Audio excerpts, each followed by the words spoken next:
कर रहे हैं। तो मैं आपको आज बताऊंगा कि डायबिटीज रिवर्स मतलब उसका क्या मतलब होता है, उसकी कौन सी जांच में पता चलता है कि डायबिटीज रिवर्स हो गया या डायबिटीज ठीक हो गया। दोस्तों स्वागत है आज के मधुमेह और मधुमेह में धन्वंतरि के उत्पाद। दोस्तों डायबिटीज और डायबिटीज में धन्वंतरि के उत्पाद कौन से हैं, उससे पहले हम लोग है ना डायबिटीज क्या है दोस्तों हम लोग जानेंगे। तो डायबिटीज दोस्तों एक दीर्घकालिक बीमारी है, ऐसा कहा जाता था। अब तक तो वही कहा जाता था कि डायबिटीज एक दीर्घकालिक बीमारी है और जिसमें हमारे शरीर की रक्त शर्करा, जिसको हम ब्लड ग्लूकोज या ब्लड शुगर या खून में चीनी भी बोलते हैं, है ना। तो ये दीर्घकालिक बीमारी होती है, सालों साल ये कभी ठीक नहीं होती है, खाली कंट्रोल होती है, ऐसा कहा जाता था।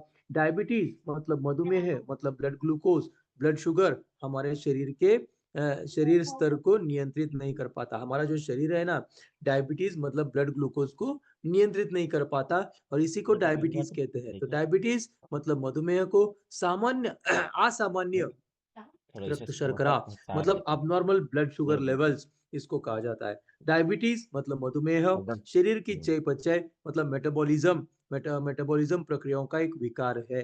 और इस तरह से डायबिटीज दोस्तों, डायबिटीज के बारे में ये जानना बहुत जरूरी है कि डायबिटीज एक मेटाबॉलिज्म मतलब चयापचय का विकार है और मेटाबॉलिज्म मतलब चयापचय एक पाचन का हिस्सा है। और जब पाचन चयापचय नामक ये पाचन प्रक्रिया बिगड़ जाता है तो ब्लड ग्लूकोज असामान्य हो जाता है। असामान्य रक्त शर्करा का स्तर या तो अग्नाशय मतलब पैंक्रियास द्वारा पर्याप्त इंसुलिन का उत्पादन न करने के कारण होता है। मतलब हमारी ब्लड ग्लूकोज है ना, असामान्य मतलब अबनॉर्मल ब्लड ग्लूकोज का लेवल कब बढ़ता है, या तो हमारे पैंक्रियास इंसुलिन का उत्पादन नहीं कर रहा है सही मात्रा में, या तो इंसुलिन उत्पादन हो रहा है लेकिन सही ढंग से शरीर उसका उपयोग नहीं कर पा रहा है ना। या हमारे शरीर में इंसुलिन ऊर्जा के लिए रक्त में ग्लूकोज को कोशिकाओं में ले जाने में मदद करता है। इंसुलिन का काम क्या है कि ये जो है ना जो हमारे ग्लूकोज होता है खून में, उस ग्लूकोज को ऊर्जा में परिवर्तित करके कोशिकाओं को देना ताकि कोशिकाओं को ऊर्जा मिले, है ना। और जब मधुमेह का प्रबंधन नहीं किया जाता मतलब मैनेजमेंट नहीं किया जाता तो यह गंभीर स्वास्थ्य जटिलताओं को जन्म दे सकता है। तो पहली बात तो दोस्तों यहाँ पे जैसे हम लोगों को याद रखना है कि डायबिटीज एक मेटाबॉलिज्म का प्रकार है। मेटाबॉलिज्म मतलब चयापचय का विकार है। ओके, तो डायबिटीज अभी कुछ चीजें हम लोगों को जानने की जरूरत है कि डायबिटीज मतलब मधुमेह बीमारी नहीं है, क्योंकि अब तक तो हम लोगों को यही बताया गया था कि डायबिटीज मतलब मधुमेह बीमारी नहीं है, बल्कि मधुमेह एक विकार है, जीवन शैली का विकार है ना। क्या है? जीवन शैली, लाइफस्टाइल डिसऑर्डर जिसको बोलते हैं दोस्तों। और साथ ही साथ डायबिटीज को जैसे लाइफस्टाइल डिसऑर्डर बोला जाता है, डायबिटीज चयापचय सिंड्रोम भी है, मेटाबॉलिक सिंड्रोम, हमारा मेटाबॉलिज्म बिगड़ जाता है। तो पहली बात हम लोगों को याद रखना है इसके बाद कि डायबिटीज बीमारी नहीं है बल्कि एक विकार है, जीवन शैली का विकार है। चयापचय सिंड्रोम मतलब मेटाबॉलिक सिंड्रोम है। और इसको ठीक किया जा सकता है क्योंकि ये जीवन शैली है। तो जीवन शैली के विकार को जीवन शैली के बदलाव के साथ साथ, है ना, जो जीवन शैली का विकार है, जीवन शैली के बदलाव के साथ साथ, है ना, मेटाबॉलिज्म को नॉर्मल करके डायबिटीज को रिवर्स किया जा सकता है ना। और जब हम कहते हैं दोस्तों डायबिटीज, है ना, अभी क्या हो रहा है कि अब तक तो, और एक चीज यहाँ पे देखने वाली बात क्या है कि डायबिटीज विरोधी दवाएं जो है एलोपैथिक, जो एंटी डायबिटिक कहते हैं हम लोग, तो डायबिटीज विरोधी दवाइयाँ जो डायबिटीज में हम लेते हैं अंग्रेजी दवाइयाँ, वो मधुमेह का इलाज नहीं करती है। मतलब डायबिटीज को जड़ से ठीक नहीं करती है दोस्तों डायबिटीज की दवाइयाँ, है ना। फिर क्या करती है? सिर्फ लक्षणों से राहत देती है। मतलब डायबिटीज की वजह से जो शुगर बढ़ रही है उसको कंट्रोल करेगा, बस इतना ही कंट्रोल करेगा बस, बाकी जड़ से डायबिटीज, डायबिटीज क्या है? मेटाबॉलिक सिंड्रोम, क्या है? चयापचय की प्रक्रिया। उस प्रक्रिया को अगर नॉर्मल करेंगे हम लोग, मेटाबॉलिज्म को नॉर्मल करेंगे तो 100% ब्लड ग्लूकोज बढ़ेगा। ब्लड ग्लूकोज, है ना, मेटाबॉलिज्म को और एक शब्द कहते हैं ग्लूकोज यूटिलाइजेशन। ग्लूकोज यूटिलाइजेशन मतलब ग्लूकोज मेटाबॉलिज्म, मतलब हमारे शरीर में जो खून में जो चीनी है उसका इस्तेमाल अगर बढ़ेगा, है ना। मेटाबॉलिज्म मतलब इस्तेमाल, हम जो खाना खाते हैं उसका इस्तेमाल होता है शरीर में, तभी वो मेटाबोलाइज होता है, तभी शरीर में, है ना। और इस तरह से जो डायबिटीज में, है ना, यही जरूरत है कि डायबिटीज को रिवर्स किया जाता है क्योंकि मेटाबॉलिज्म का समस्या है। मेटाबॉलिज्म नॉर्मल होगा, ग्लूकोज यूटिलाइजेशन बढ़ेगा, ग्लूकोज का इस्तेमाल बढ़ेगा, ग्लूकोज का इस्तेमाल बढ़ेगा, अपने आप खून में जो चीनी है वो कम हो जाती है। और इस तरह से दोस्तों। और यहाँ पे दूसरा पॉइंट क्या है कि डायबिटीज की दवाइयाँ डायबिटीज को ठीक नहीं करती हैं। 20-20 साल भी डायबिटीज की दवा खाओ, डायबिटीज ठीक नहीं होता है। तीसरा, मधुमेह विरोधी दवाइयाँ अंगों के नुकसान से नहीं बचाती है। मतलब डायबिटीज की सालों साल दवाई खाने के बाद भी डायबिटिक रेटिनोपैथी, आंखों की रोशनी कम होना, डायबिटिक नेफ्रोपैथी, किडनी का डैमेज होना डायबिटीज की वजह से, डायबिटिक न्यूरोपैथी, नसों का, पैरों के तलवों में नसों की हानि होना, है ना, न्यूरोपैथी। तो ये डैमेज मतलब 15-15 साल, 20-20 साल लेने के बाद भी एलोपैथिक दवाइयां डायबिटीज में डायबिटीज के अंगों के डैमेज से नहीं रोकती है। तीसरा पॉइंट। चौथा क्या है इसमें, मधुमेह विरोधी दवाइयां प्रतिरोधी हो रही है, काम नहीं कर रही है दोस्तों। पहले सिंगल मेटफॉर्मिन नामक दवाई से ब्लड शुगर कंट्रोल होती थी, फिर मेटफॉर्मिन के साथ पायोग्लिटाजोन आया गया। सो पायोग्लिटाजोन मेटफॉर्मिन दोनों से काम चल रहा था। फिर जब ये दोनों ने काम करना बंद कर दिया तो ग्लिमिप्राइड नामक मॉलिक्यूल को इसमें मतलब ऐड कर दिया गया। मतलब ये तीन तीन मॉलिक्यूल डायबिटीज की, तीन तीन मॉलिक्यूल एक साथ मिलकर भी, है ना, डायबिटीज के ब्लड शुगर को कंट्रोल नहीं कर पा रही है। इसी को कहते हैं रेसिस्टेंस। रेसिस्टेंस है ना, एंटी डायबिटिक ड्रग रेसिस्टेंस, है ना, प्रतिरोधी कहते हैं इसको। और यही स्थिति हाई ब्लड प्रेशर वाले भी दवाई में भी हो रही है। मतलब जो बीपी की दवाई होती है, बीपी की दवाई में भी यही स्थिति हो रही है दोस्तों, कि बीपी की दवाई लेने के बाद भी बीपी कंट्रोल नहीं हो रहा है। और बीपी कंट्रोल नहीं हो रहा है तो हार्ट अटैक एंड स्ट्रोक आ ही रहा है। तो जहां पे दोस्तों, और यहाँ पे देखो छठा पॉइंट क्या है, जहाँ देखो ये भी बहुत खतरनाक स्थिति है कि जहाँ पे मधुमेह इंसुलिन इंजेक्शन अंतिम उपचार है ना। मधुमेह में अंतिम उपचार क्या है, इंसुलिन इंजेक्शन, है ना। अभी वो भी अगर इंसुलिन इंजेक्शन भी प्रतिरोधी हो रहा है, रेसिस्ट हो रहा है, मतलब इंजेक्शन लेने के बाद भी ब्लड शुगर लेवल कंट्रोल नहीं हो रही है दोस्तों। इंसुलिन लेने के बाद भी ब्लड शुगर लेवल कंट्रोल नहीं हो रही है, और ये इसको इंसुलिन इंजेक्शन रेसिस्टेंस कहते हैं। तो ऐसी स्थिति पैदा हो रही है। देखो, एक तो क्या क्या सिखाया गया, एक तो डायबिटीज, देखो डायबिटीज बीमारी नहीं है ना। दूसरा, मधुमेह, डायबिटीज एक विकार है, जीव, है ना, डिसऑर्डर जिसको कहते हैं। विकार मतलब डिसऑर्डर, तो बीमारी नहीं है डायबिटीज। डायबिटीज एक विकार है, डिसऑर्डर है, जीवन शैली का विकार है, मतलब लाइफस्टाइल डिसऑर्डर है, चयापचय सिंड्रोम है, मेटाबॉलिक सिंड्रोम की तरह कहते हैं दोस्तों। दूसरा पॉइंट, है ना, मधुमेह विरोधी दवाइयां डायबिटीज को जड़ से ठीक नहीं करती है। तीसरा, मधुमेह विरोधी दवाइयां अंगों के नुकसान से नहीं बचाती है। Diabetic retinopathy, diabetic nephropathy, diabetic neuropathy हो ही रहा है दोस्तों। चौथा, है ना, चौथा क्या है कि डायबिटीज विरोधी दवाइयां काम नहीं, रेसिस्ट हो रही है दोस्तों। तीन तीन दवाइयां एक एक गोली में देने के बाद भी काम नहीं कर रही है। यही स्थिति बीपी की दवाई में भी हो रही है, बीपी की दवाई लेने के बाद भी बीपी कंट्रोल नहीं हो रहा है। और पांचवा, छठा पॉइंट क्या है, छठा पॉइंट क्या है दोस्तों, डायबिटीज में इंसुलिन इंजेक्शन भी कई बार काम करना बंद कर देता है, रेसिस्टेंस हो रहा है। अभी ये आखिरी इलाज है, क्या बोला इन्होंने कि इंसुलिन इंजेक्शन अंतिम उपचार है डायबिटीज में, अंतिम, उसके ऊपर अगर कुछ भी, अगर इंसुलिन इंजेक्शन ने भी फायदा नहीं किया, इंसुलिन इंजेक्शन से भी अगर ब्लड शुगर कंट्रोल नहीं हुआ, तो क्या है उपचार, तो कुछ नहीं है। लेकिन वहां पे हम लोग बने, धन्यवाद। तो यहाँ पे देखो डायबिटीज की वजह से क्या क्या समस्याएं हो सकती है, जटिलताएं, मधुमेह संबंधी नेफ्रोपैथी, है ना, diabetes related nephropathy, diabetic nephropathy, diabetic neuropathy, है ना, नसों की हानि, डायबिटिक रेटिनोपैथी, आंखों की रोशनी कम होना, डायबिटीज की वजह से हृदय संबंधी समस्याएं, डायबिटीज की वजह से घाव, है ना, घाव गैंग्रीन होता है, मधु डायबिटीज की वजह से कारण मोटापा दोस्तों, है ना, डायबिटीज के कारण भी मोटापा बढ़ता है, डायबिटीज के कारण नपुंसकता, बच्चे पैदा करने में समस्याएं होती है ना, नपुंसकता। और डायबिटीज की वजह से बांझपन, महिलाओं में भी बांझपन, और किशोरावस्था में, जो छोटे उम्र के बच्चों में होता है, किशोरावस्था में जो बच्चों को जो डायबिटीज होता है उसको है ना, जुवेनाइल डायबिटीज कहते हैं, किशोरावस्था का डायबिटीज कहते हैं। और कई महिलाओं को गर्भावस्था में भी जेस्टेशनल डायबिटीज बोलते हैं उसको, गर्भावस्था में जो डायबिटीज होता है उसको जेस्टेशनल डायबिटीज कहते हैं। तो इस तरह से ये डायबिटीज की संबंधित समस्याएं, जटिलताएं हम लोगों ने देखा, है ना। और इस तरह से दोस्तों क्या क्या करना है, पांच चीजें करनी है दोस्तों, है ना। डायबिटीज के लिए उपचार के लिए जीवन शैली के बदलाव में पांच चीजें करनी है। पहले तो समय पे भोजन का सेवन, जब भी भूख लगे तुरंत खाएं, है ना। अभी इसके बारे में आपको बता दूं कि क्या होता है।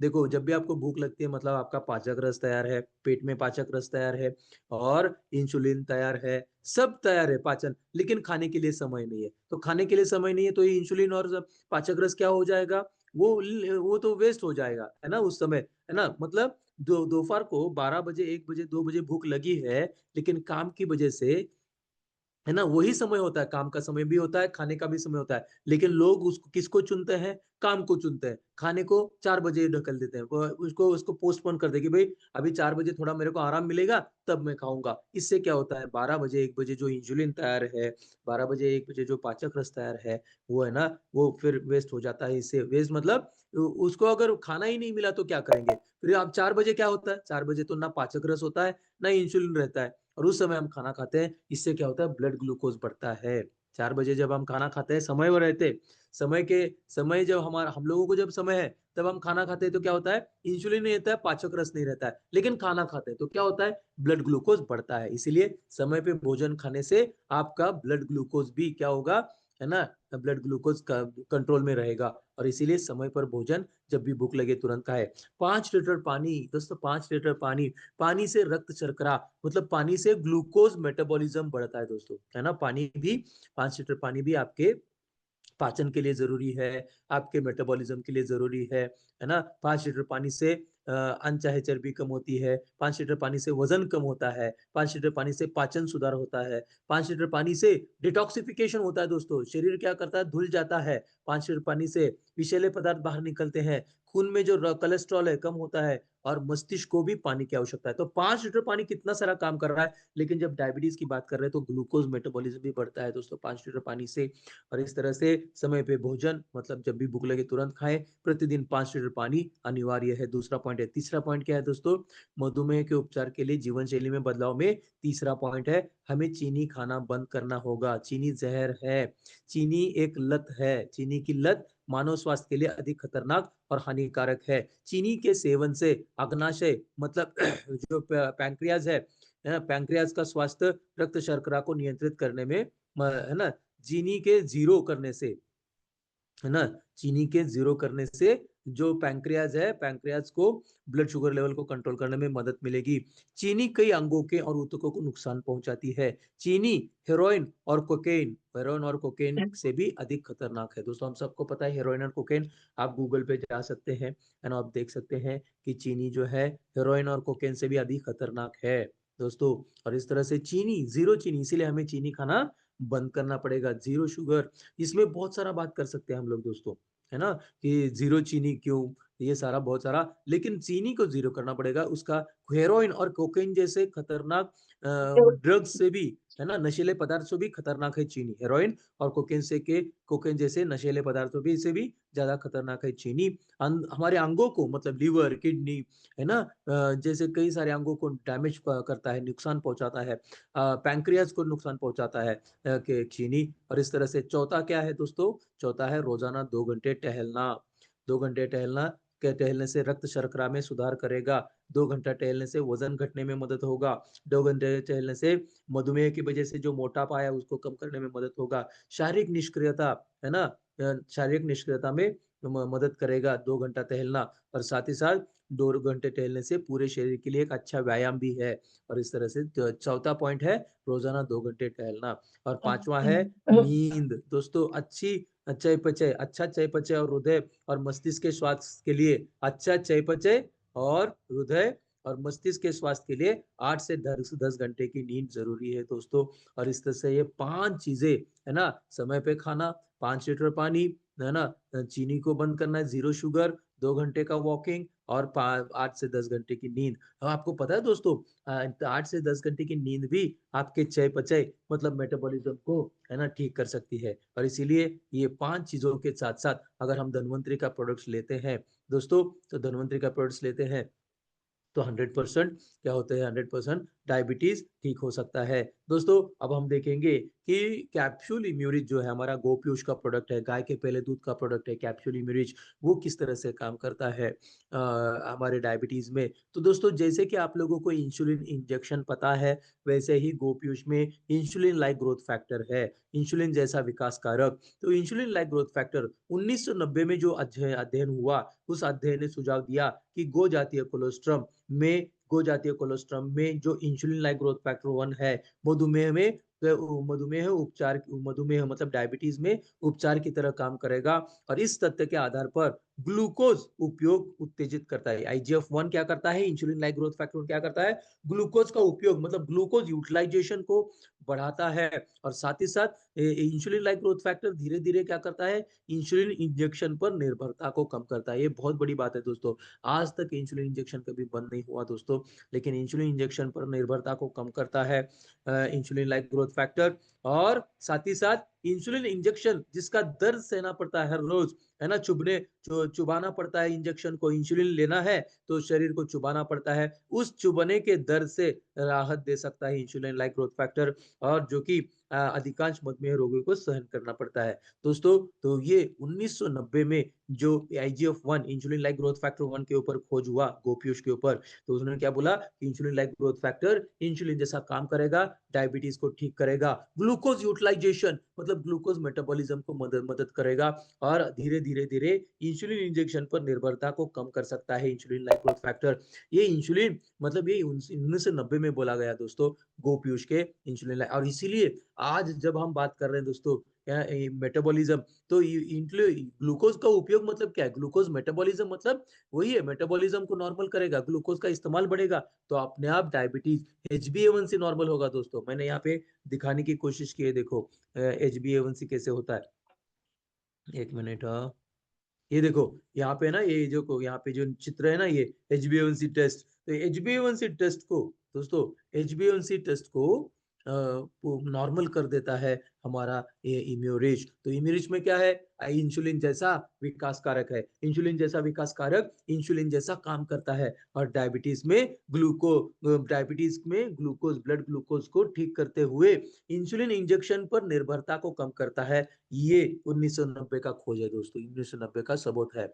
उसके बाद दोस्तों मधुरिच डायबिटिक केयर जूस, है ना, तो इमरिच के बाद इसको और डायबिटीज में क्या लेना है, मधुरिच डायबिटिक केयर जूस, जिसमें नीम, करेला, जामुन, घृतकुमारी, विजयसार, गुडमार, है ना, गुडमार, चिरैता, मेथी, त्रिफला त्रिफला, इन सारी जड़ी बूटियों का एक जबरदस्त मिश्रण है मधुरिच डायबिटिक केयर जूस। और मधुरिच डायबिटीज केयर जूस का अद्वितीय फॉर्मुलेशन टाइप 2 डायबिटीज के लिए सबसे कुशल आयुर्वेदिक सप्लीमेंट है।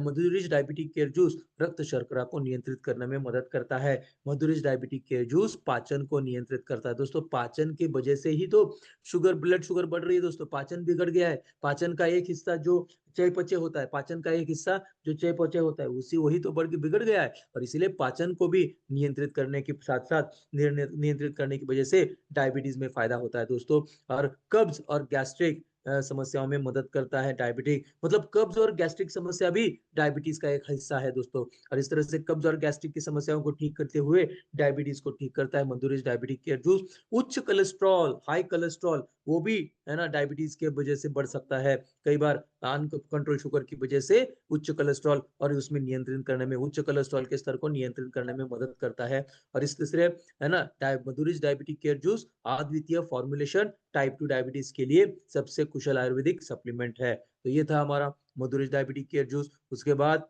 है ना मधुरिच प्रीमियम स्टीविया चाय, है ना, स्टीविया का सेवन रक्त शर्करा के स्तर को काफी हद तक कम करने से जुड़ा है। स्टीविया का सेवन रक्त शर्करा के स्तर को काफी हद तक कम करने से जुड़ा है, खासकर मधुमेह के कारण अधिक वजन और मोटापे से ग्रस्त व्यक्तियों में, और मधुमेह और उच्च रक्तचाप के कारण अधिक वजन और मोटापे से ग्रस्त व्यक्तियों में काफी हद तक, मतलब जिन जिन लोगों ने हमारा मधुरिच मोटे लोगों में, डायबिटीज वाले लोगों में, या बीपी ब्लड प्रेशर वाले लोगों में मधुरिच स्टीविया टी लिया है, पिया है ना, तो उनका वजन भी कम हुआ है, अनचाहा चर्बी भी कम हो गई है, वजन कम हो गया है, और ब्लड शुगर लेवल भी कंट्रोल हुआ है दोस्तों। और इसीलिए मधुरिच प्रीमियम स्टीविया टी डायबिटीज के लोगों के लिए सबसे बढ़िया है दोस्तों। उसके बाद आता है हमारा मधुनिल अमृत चूर्ण दोस्तों। आयुर्वेद में मधुमेह की जटिलताओं से छुटकारा पाने के लिए कुछ हर्बल उपचार का स्पष्ट उल्लेख किया गया है आयुर्वेद में, और ये जड़ी बूटियां शरीर में इंसुलिन के अनुपात को नियंत्रित करती है, और शरीर की कोशिकाओं को कुशलता पूर्वक काम करने के लिए फिर से जीवंत करती है। मधुमेह की जड़ी बूटियां, मधुनील की जड़ी बूटियां, है ना, इन सभी आयुर्वेदिक जड़ी बूटियों पर शोध ने धनवंतरी को मधुनील अमृत चूर्ण लॉन्च करने के लिए प्रोत्साहित किया है दोस्तों, है ना। तो पारंपरिक आयुर्वेदिक पूरक है मधुनील अमृत चूर्ण, रक्त शर्करा के स्तर को नियंत्रित करता है मधुनील अमृत चूर्ण, इंसुलिन स्त्राव को बढ़ावा देता है, शरीर में बहुत बड़ी बात है दोस्तों। इंसुलिन स्राव को बढ़ावा देता है। मधुमेह अमृत चूर्ण मधुमेह की जटिलताओं के विकास में देरी करता है। मधुमेह अमृत चूर्ण चयापचय संबंधी असामान्यताओं को ठीक करता है। मेटाबॉलिज्म संबंधी जो असामान्यता है उसको ठीक करता है ना, मधुमेह अमृत चूर्ण दोस्तों। और मधुमेह अमृत चूर्ण के बाद आता है हमारा स्पिरुलिना। कुछ सबूत बताते हैं कि स्पिरुलिना टाइप 2 डायबिटीज वाले लोगों के लिए लाभ पहुंचा सकता है, जिससे उपवास शर्करा, मतलब जिन लोगों का फास्टिंग ब्लड ग्लूकोज बढ़ के आ रहा है, ऐसे फास्टिंग ब्लड ग्लूकोज के स्तर को काफी कमी आती है स्पिरुलिना के माध्यम से। उसके बाद डिटॉक्सिफाई दोस्तों, डिटॉक्सिफाई में हरिद्रा जड़ी बूटी होती है जो डायबिटीज के घावों को, मरहम को ठीक करता है। और रक्त सहित विषाक्त पदार्थों की सफाई के लिए फायदेमंद है हरिद्रा। हरिद्रा चयापचय विनियमन, मतलब रेगुलेशन ऑफ मेटाबॉलिज्म को मदद करता है। बेहतर पाचन के लिए मदद करता है हरिद्रा, है ना, डिटॉक्सिफाई के माध्यम से। तो इस तरह से डिटॉक्सिफाई है, स्पिरुलिना है, मधुलामृत चूर्ण है ना, मधुरिस्ट प्रीमियम स्टीविया चाय है, मधुरिस्ट डायबिटिक केयर जूस है ना, और इम्यूरिच है। ये 5 प्रोडक्ट अगर हम लोग डायबिटीज में देते हैं तो डायबिटीज दोस्तों, है ना, डायबिटीज में देते हैं तो सबसे बढ़िया। डायबिटीज में मैं आपको एक चीज बताना चाहूंगा, जिस दिन HbA1c 6 के अंदर आ गया उस दिन डायबिटीज ठीक हो गया, समझ लो। और हमारे प्रोडक्ट से 3 महीने के बाद आप जब फिर से HbA1c करवाओगे, पहले आपको शुरुआत करने से पहले, प्रोडक्ट को शुरुआत करने से पहले आपको HbA1c कराना है, फिर 3 महीने के बाद फिर से HbA1c कराना है। आपका 100%, मतलब जीवन शैली के बदलाव जरूरी है दोस्तों। खाली प्रोडक्ट खाने से फायदा नहीं होगा। प्रोडक्ट तो खाना है, लेकिन जीवन शैली में जो 5 बदलाव मैंने बोला, समय पे खाना, 5 लीटर पानी, 0 शुगर, 2 घंटे का वॉकिंग और 8 से 10 घंटे की नींद, उसके साथ साथ धन्वंतरी के प्रोडक्ट और एलोपैथिक दवाइयां जो आपकी है, 100% दोस्तों तीसरे महीने में आपका HbA1c नॉर्मल आएगा, है ना। और नॉर्मल मतलब डायबिटीज रिवर्स हो गया दोस्तों। लेकिन कई लोग ये भी पूछते हैं कि सर एक बार HbA1c नॉर्मल होने के बाद फिर से HbA1c बढ़ सकता है क्या? हाँ, बढ़ सकता है। क्यों, कब बढ़ सकता है? जब आप फिर से आपके लाइफस्टाइल को बिगाड़ोगे, आपके जीवन शैली को बिगाड़ोगे, तो फिर से आपका HbA1c मतलब ब्लड ग्लूकोज बढ़ सकता है, डायबिटीज वापस आ सकता है। तो इसका एक ही बेसिक कारण है दोस्तों, लाइफस्टाइल मॉडिफिकेशन, मतलब जीवन शैली में बदलाव बनाए रखो। जीवन शैली में समय पे खाना, 5 लीटर पानी, 2 घंटे का वॉकिंग, 0 शुगर और 8 से 10 घंटे की नींद, इसको मेंटेन रखो। इसको मेंटेन रखने से आपका ब्लड ग्लूकोज बढ़ेगा नहीं और डायबिटीज भी बढ़ेगा नहीं। और इसीलिए यहाँ पे दोस्तों, है ना, ये डायबिटीज में जो रिवर्सल की बात कर रहे हैं, हम तो बहुत सारे से बात कर रहे हैं, रोग अभी अभी बात कर रहे हैं। मैं तो जब से मुझे पता चला कि insulin like growth factor insulin जैसा काम करता है डायबिटीज में, और डायबिटीज को ठीक करता है, इंसुलिन इंजेक्शन की निर्भरता को कम करता है, तब से हम बात करें दोस्तों, है ना। जैसे कि 2011 में जुड़ा, मैं 2011 में जुड़ा और 2012 से मैंने, मतलब 2001 6 महीने के बाद ही हमने शुरुआत किया, जब इंसुलिन लाइक ग्रोथ फैक्टर के बारे में बात करना शुरू किया। तो इस तरह से आपके कुछ भी प्रश्न हो तो आप मुझे पूछ सकते हैं। बहुत बहुत धन्यवाद। यस। दोस्तों, सर, क्या प्रश्न है? वेलकम। हाँ सर जी, नमस्ते सर। नमस्ते सर, नमस्ते। सर ये शुगर की दवा बताई, इसमें टाइप 2 और टाइप 1 2 प्रकार का होता है। तो इसमें डोज एक ही डोज देना पड़ेगा दोनों को, कि डोज अलग-अलग करना सेम पड़ेगा? सेम डोज, उसमें तो डोज में कोई बदलाव नहीं है। जी सर। डोज में कोई बदलाव नहीं है, जी, जी ओके सर। ओके, बहुत बहुत धन्यवाद। क्योंकि जटिलता वही रहती है सर, दोनों में जटिलताएं सेम रहती है, कॉम्प्लिकेशन सेम रहता है, जी इसीलिए सर। सेम।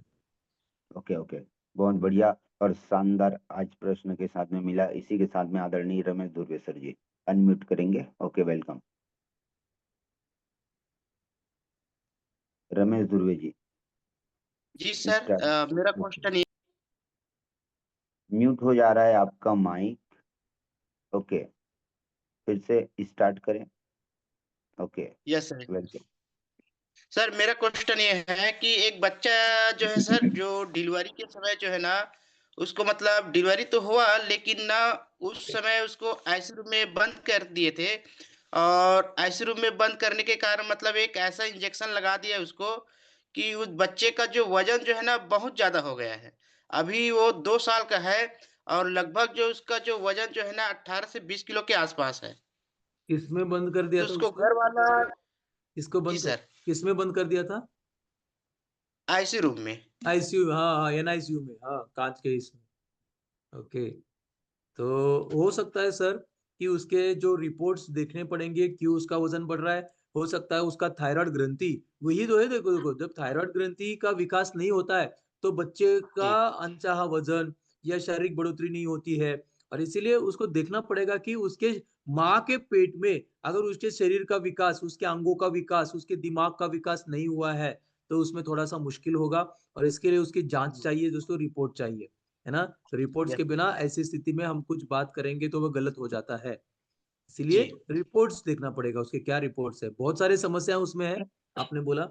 तो जी, एक तो उसके उसको एनआईसीयू में रखा गया, दूसरा उसका वजन बढ़ रहा है, तो ये उसको रिपोर्ट्स देखना पड़ेंगे सर, है ना। जी sir. Okay, okay sir. Okay sir, thank you. और इसी के साथ और किसी का प्रश्न होगा तो जरूर तैयार करें, क्योंकि आज सर के माध्यम से बहुत जबरदस्त और शानदार जानकारी शुगर से हम कैसे रिवर्स हो सकते हैं, ये बहुत बढ़िया जानकारी दी है। तो इसके लिए नमस्कार यस सर, सर। धन्वंतरी नमस्कार मॉर्निंग। धन्वंतरी मॉर्निंग। सर हमारा प्रश्न सर नहीं, हमारा जैसे कि हमारा बेबी है ना, हमारा बच्चा 5 महीने का इस वक्त 5वें महीने में चल रहा है सर। तो जो छोटा हम्म। एमोरिच बनाया गया, बेबी एमोरिच, तो हम्म। सर उसको मैं दे सकता हूँ अपने बच्चे को?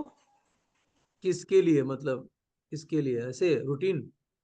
जी जी सर, जो छोटा एमोरिच बनाया गया है बेबी बच्चे के नहीं, लिए। वो मत इमोरी देना, वो किट। मत देना। ये वाला अपना गोपियुष वाला इम्यूरिज दे देना। जी सर, जी सर। जो इम्यूनिट है ना गोपियोश वाला, वो दे दीजिए उसको। 5 महीने का है, ये रोज एक कैप्सूल। रोज एक कैप्सूल 2 हिस्सों में। रोज एक कैप्सूल दो जी हिस्सों में। सर, उसको सर्दी जुकाम होता ही रहता है ना सर, तो उसको हाँ बुखार तो भी आ। उसको, हाँ तो इम्यूनिट भी दे दो, स्वर्नरिच बेबी केयर ड्रॉप्स भी दे दो फिर। जी सर। सर ड्रॉप कितना डोज रहेगा सर?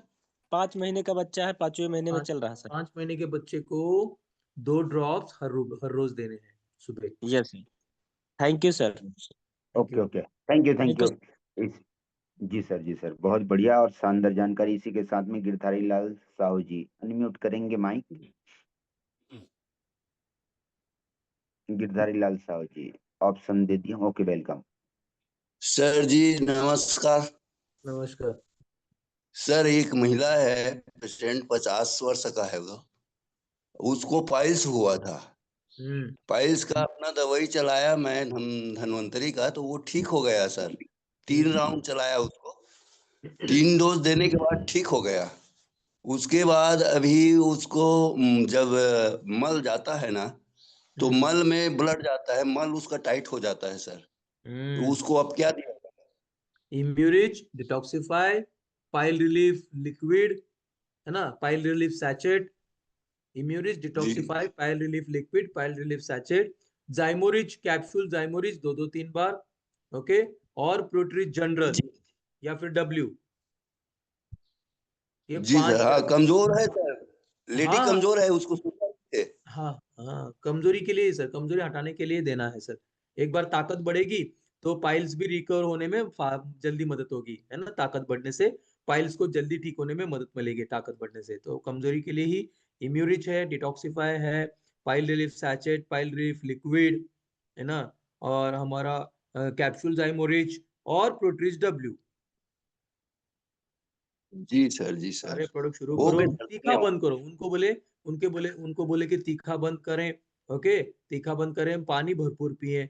और ऑरेंज और पाइनएप्पल, है ना। ऑरेंज और पाइनएप्पल, संतरा, और जो ये होता है ना, अनानास, उसका जूस पिए भरपूर। जूस पीने से क्या होगा, जो जख्म जो है वो ठीक होने में मदद होगी। तीखा बंद करें, तीखा खाना बंद करें थोड़े दिन के लिए, 3 महीने, 3-4 महीने के लिए। जबरदस्त। जी सर, तो बहुत बढ़िया। धन्यवाद। गिरधारी जी बहुत म्यूट कर लेंगे अपना माइक। आपका क्या प्रश्न है? जरूर रखें। धीवर सर आप, हाँ okay, welcome. Dhanvantari morning sir ji. Dhanvantari morning sir. जो थैंक यू। जो भी प्रोडक्ट बताए हैं उसमें नवचेतन कल्प हम ऐड कर सकते हैं क्या सर जी? हाँ हाँ, दे सकते हैं, दे सकते हैं।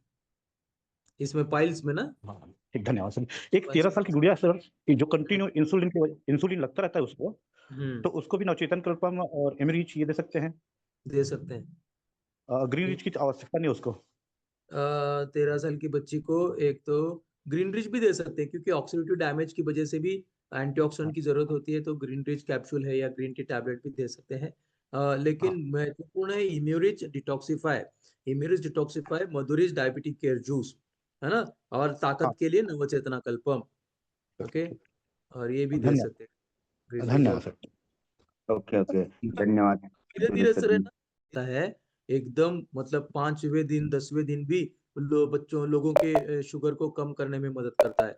तो उसको ध्यान देना पड़ेगा कि वो अपना भी, क्योंकि इंसुलिन भी चालू है उस तरफ से इंजेक्शन, और फिर ये भी चालू है हमारा प्रोडक्ट, तो एक फटाक से हाइपोग्लाइसीमिया चला जा सकता है पेशेंट, है ना, शुगर को कम चला। इसीलिए ध्यान देना पड़ता है कि भाई उसको शिवरिंग तो नहीं हो रहा है, या फिर उसको पसीना तो नहीं आ रहा है। ऐसी स्थिति में धीरे धीरे धीरे इंसुलिन के डोसेज को कम करना पड़ेगा।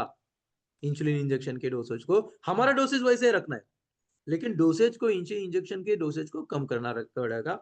ये बहुत जरूरी है, इसको मतलब ध्यान देना पड़ता है सर इसके ऊपर, क्योंकि हमारा प्रोडक्ट जबरदस्त तरीके से शुगर में मदद करता है। धन्यवाद सर जी। ओके ओके, बहुत बहुत धन्यवाद है। बिल्कुल, ओके, वेलकम। धन्वंतरी प्रणाम सर। धन्वंतरी प्रणाम सर। सर ये 10 साल का एक बच्चा है सर, और उनका फास्टिंग में शुगर 300 के पार रहता है, और उनको सुबह शाम इंसुलिन लगता है बराबर। जी। तो देखो, उनको क्या क्या रिकमेंडेड कर सकते हैं सर?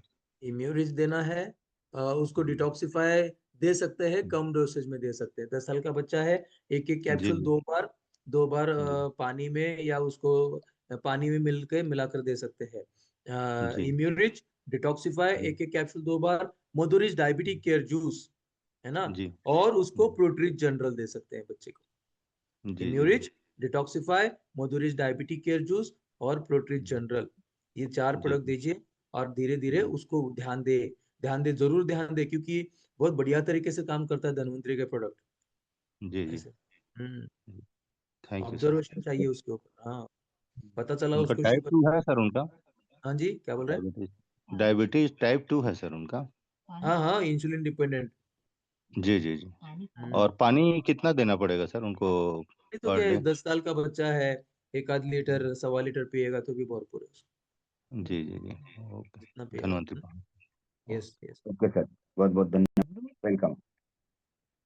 सर दो एक लेडीज है जो 3 साल हो गए, उनको बच्चे का ज्यादा आसरा है सर, और कुछ डॉक्टर रिपोर्ट करवाए हैं, तो मैं देवांगन सर को भेज दिया हूँ। तो आवाज देवांगन कट सर रही बताइए है, क्या क्या है उसमें आवाज ये कट है रही तो। है सर, आपकी आवाज कट रही है।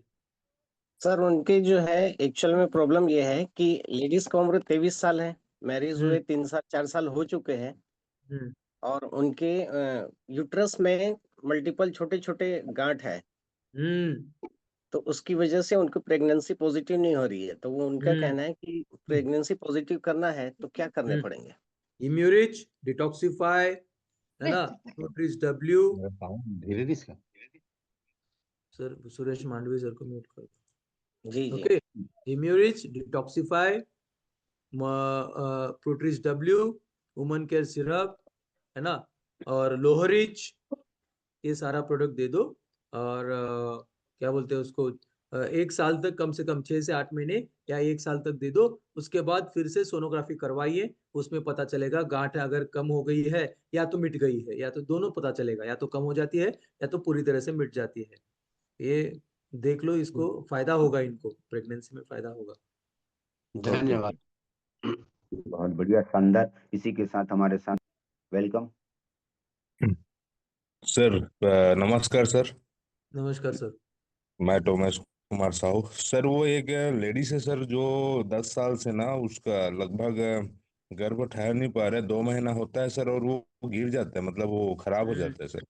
हम्म जी, उसके लिए बताइए सर। सर, इसमें उनको टॉर्च इन्फेक्शन का टेस्ट करवाना पड़ेगा। टॉर्च इन्फेक्शन, जी TORCHO, टॉर्च इन्फेक्शन का टेस्ट करवाइए, और इसमें जी अगर वो पॉजिटिव है तो उसमें हम जरूर मदद कर सकते हैं। वैसे तो गायनेकोलॉजिस्ट के पास टॉर्च इन्फेक्शन के लिए कोई इलाज नहीं, जैसे ही आप देख रहे हो कि सालों से वो प्रयास कर रही है बार बार, और ये मिसकैरेज कितनी बार हुआ है वो भी है। ये मिसकैरेज सर मतलब ना लगभग 2.5-3 साल से मिसकैरेज हो जा रहा है सर। कितनी बार हुआ, कितनी बार? मतलब सर हर मंथ जैसे होता है ना, तो लगभग ये तो नहीं पूछ पाया हूँ सर, लेकिन जैसे 2 महीना होता है ना और वो खराब हो जाता है। क्या होता है, जितनी बार अबॉर्शन होता है ना, मिसकैरेज होता है, उतनी बार जी प्रेगनेंसी की संभावना कम होती जाती रहती है। इसीलिए मैंने पूछा जी कि कितनी बार मिसकैरेज हुआ है। कोई बात नहीं, उनका टार्च इन्फेक्शन का टेस्ट करवाइए, बाकी रिपोर्ट्स भी भेज दीजिए, है ना, और फिर जी देखते हैं कैसे कैसे क्या करना है, मैं आपको गाइड कर सकूंगा। जी ओके जी सर, हाँ। और ठीक, धन्यवाद थैंक सर। You sir. और बहुत ही बढ़िया, इसी के साथ में है मिस्टर थंडराम पटेल जी, अपना माइक अनम्यूट कर लेंगे। Okay, welcome. Good morning sir. Good morning sir. Sir एक जेंट्स को मतलब ये भगंदर हो गया बोल रहे हैं, तो उसके लिए क्या क्या दवाई देना पड़ेगा? इम्यूरिज, detoxify, Zymorich, pile relief, fire है रिलीफ ना, मतलब जूस की चूर्ण सर? दोनों दोनों दे दो, चूर्ण जूस दोनों? जल्दी फायदा होगा। जी Immurich, detoxify, Zymorich, pile relief sachet, pile relief liquid और प्रोट्रीज जनरल। आप बोलोगे सर प्रोट्रीज जनरल क्यों देना है? प्रोट्रीज जनरल में प्रोटीन होता है जो बगंदर के घाव को जल्दी से ठीक होने में मदद करता है, प्रोट्रीज जनरल, इसीलिए प्रोट्रीज जनरल देते हैं हम लोग, प्रोटीन्स। जी जी Immurich, detoxify, Zymorich, pile relief sachet, pile relief liquid और प्रोट्रीज जनरल पाउडर। जी जी। ठीक, धन्यवाद सर।